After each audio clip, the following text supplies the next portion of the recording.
Hello everyone, कैसे हो आप सब। मैं हूं भारती और आपका स्वागत करती हूं एक नए टॉपिक के साथ और आपके अपने यूट्यूब चैनल में भारती सुरेश ब्लॉग में। तो आज की इस वीडियो में हम बात करेंगे कि मोस्ट कॉमन टॉपिक जो हर कपल्स के मन में होता है कि आफ्टर सेक्स इंटरकोर्स के बाद हमें कितनी देर तक लेटे रहना चाहिए कि हमारा गर्भ आसानी से रुक जाए।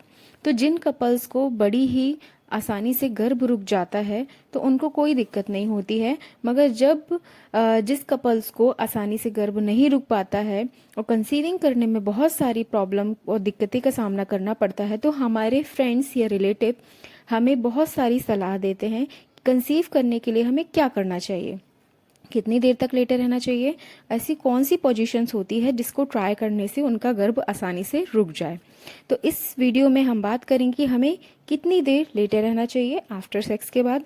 तो फ्रेंड्स, सबसे पहले हम जानने की कोशिश करते कि कंसीव करने का पीरियड्स कौन सा होता है, यानी कि हमारी फर्टाइल विंडो कौन सी होती है कि जिसमें हमारा गर्भधारण आसानी से हो सके।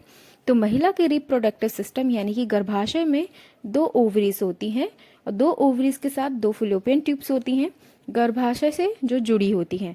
जब महिला के पीरियड शुरू होते हैं तो उनकी ओवरी से पीरियड्स के पहले दिन से ही अंडे बनने शुरू हो जाते हैं और ये परिपक्व होकर पीरियड्स के 10वें दिन से लेके 20वें दिन किसी भी दिन निकलते हैं।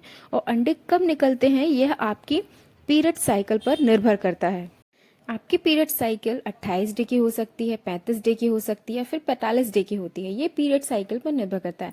मगर पीरियड्स के 10वें दिन से लेके 20वें दिन तक आपका फर्टाइल डे माना जाता है। जब आपका पीरियड्स स्टार्ट होता है तब से 10वें दिन से लेके 20वें दिन और इसी दिन को फर्टिलिटी डे माना जाता है। जब आपकी ओवरी से अंडा बाहर आता है तो 12 से 24 घंटे तक ही जिंदा रहता है आपके गर्भाशय में और इसी दिन कपल्स के बीच में सेक्स या इंटरकोर्स होता है। तो स्पर्म का एग से मिलन होने से एग यानी कि अंडा फर्टाइल हो जाता है और वह भ्रूण का आकार ले लेता है, जिसे हम टेस्ट के अनुसार या फिर हम चेक कराते हैं तो हमारी प्रेगनेंसी कंफर्म हो जाती है और आपको फर्टिलिटी विंडो का पता चल गया कि आप किस दिन ट्राई करेंगी तो आपकी प्रेगनेंसी जल्दी कंसीव हो जाएगी। सबसे ज्यादा इंपॉर्टेंट बात यह है, आपको ध्यान रखने की बात होती है कि फीमेल्स का जो एग होता है, मतलब फीमेल्स का जो अंडा होता है, सिर्फ 12 से लेकर 24 घंटे तक ही जिंदा होता है और जो मेल का स्पर्म होता है 72 घंटे यानी कि 3 से 4 दिन तक गर्भाशय के अंदर जिंदा रहता है। मगर महिला के पास महीने में सिर्फ एक ही दिन होता है जब वह गर्भधारण कर सके और यह अंडा पीरियड से मिड पार्ट में ही निकलता है,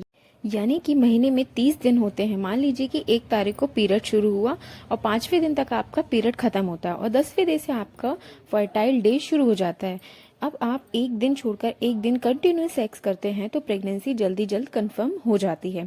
ये बहुत ही आम भाषा में समझा रही हूँ ताकि आप अच्छे से समझ सके। और 10वें दिन से लेकर 20वें दिन तक कंटिन्यू इंटरकोर्स करना है क्योंकि इसी दिन बच्चेदानी का मुंह खुला होता है और इसी दिन आप सेक्स करते हैं तो आपकी जल्दी प्रेगनेंसी रुकती है। इसी दिन सेक्स करने से स्पर्म बच्चेदानी में आसानी से चला जाता है और जिस टाइम बच्चेदानी का मुंह नहीं खुला होता आप कितना भी ट्राई कर लो प्रेगनेंसी नहीं हो पाती क्योंकि वह फर्टाइल विंडो नहीं होता। इसलिए इस बात का खास ध्यान रखिए।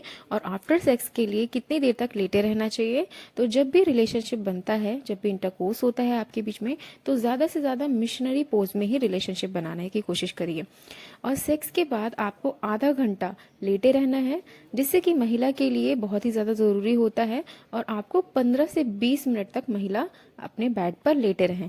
और जब भी आपका रिलेशन बनाए तो कमर के नीचे एक तकिए का सहारा ज़रूर रखिए, जिससे कि स्पर्म को अंदर जाने तक के लिए आसानी हो सके और कुछ भी वजाइना के बाहर ना आ पाए। तो इस बात का ध्यान जरूर रखिए क्योंकि एग तक वही स्पर्म पहुंच पाता है जो सबसे ज्यादा स्ट्रांग होता है और एग को फर्टिलाइज करने के लिए एक ही स्पर्म काफी होता है और एग को फर्टिलाइज करने के बाद वह जायगोट का रूप ले लेता है और यूट्रस की लाइन में आकर चिपक जाता है और वह एम्ब्रियो बन जाता है और इस बीच में आपका पीरियड्स मिस हो जाता है।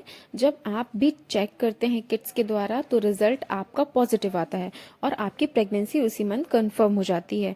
तो ये इस बात का बहुत ही अच्छे से ध्यान रखिए कि आपको इस बात का जरूर ध्यान देना है कि आपको किस मंथ में सेक्स करना है ताकि आपका बच्चेदानी का मुंह खुला हो, आपको फर्टाइल विंडो का पता होना चाहिए और किस पोजीशन में आपको ट्राई करना चाहिए जिससे कि इजिली आपकी प्रेगनेंसी रुक सके। और आपको कितनी देर तक लेटे रहना है वो भी मैंने बहुत अच्छे से आपको बता दिया है, बहुत ही आसान भाषा में। और ये बहुत ही बेसिक सी जानकारी है, जिन भी लेडीज या महिलाओं को नहीं पता होता है तो आई होप उन्हें अच्छे से समझ में आ गया होगा, पता चल गया होगा। इस वीडियो के माध्यम से मैंने बहुत ही आसान भाषा में समझा दिया है ताकि आपको बहुत अच्छे से समझ में आ गया होगा। तो वीडियो अच्छा लगे तो इसे लाइक कीजिए, और मेरे नए चैनल में नए हैं तो इसे सब्सक्राइब जरूर करें, ताकि मैं ऐसे ही मोर इन्फॉर्मेटिव वीडियोस आपके लिए लेते आऊँ। और वीडियोस अच्छा इन्फॉर्मेटिव लगे तो इसे शेयर जरूर करें। Thank you. थैंक्स।